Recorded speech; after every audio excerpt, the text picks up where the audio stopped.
पण एक गोष्ट ठणकावून सांगतो, 29 मार्च म्हणजे अमावस्या होती आणि त्या अमावस्याला आमचे छत्रपती धर्मवीर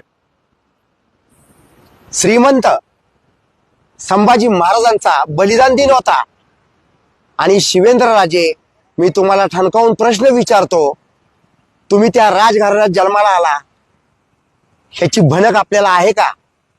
छत्रपती संभाजी महाराजांच्या बलिदान दिना दिवशी तुमच्या तुकार कार्यकर्त्यांनी जो डॉल्बीचा दणदणाट केला आणि त्याला तुमचा होकार होता, नाच गाण्यांचे कार्यक्रम लागले 29 मार्चला, तुमचा वाढदिवस होता 30 मार्चला आणि छत्रपती संभाजी महाराजांच्या बलिदान दिना दिवशी जर तुम्ही वाढदिवस साजरा करत असाल तर ही लज्जास्पद गोष्ट आहे छत्रपती घराण्याला आणि शिवेंद्रराजे या नावाला।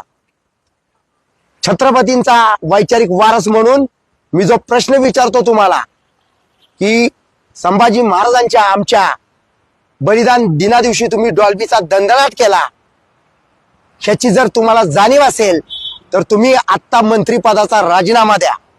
कारण छत्रपती घराण्यात जन्माला येऊन तुम्ही संभाजी महाराजांचा तुम्ही अपमान करता।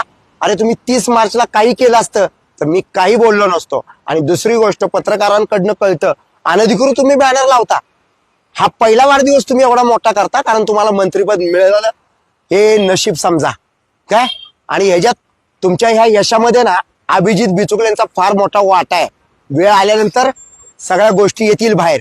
पुण्याच्या पूर्व भागातील 1938 पासून ग्राहकांना गुणवत्ता व सेवेची हमी असलेले अग्रवाल स्वीट्स म्हणजे नुसती परंपरा नाही तर चोखंदळ खवयांसाठी मेजवानी आहे। स्वर्गीय मुन्नालाल अग्रवाल यांच्या प्रदीर्घ वारसा सांभाळत अग्रवाल कुटुंबियांनी स्वीट्समध्ये ग्राहकांची गरज ओळखून अस्सल तुपातील पदार्थ आणि तत्पर सेवेचा वारसा जपत फूड क्षेत्रात नावलौकिक मिळवला आहे। हडपसर गाडीतळ व आकाशवाणी रविदर्शन येथील अग्रवाल स्वीट्सच्या शाखेला नक्की भेट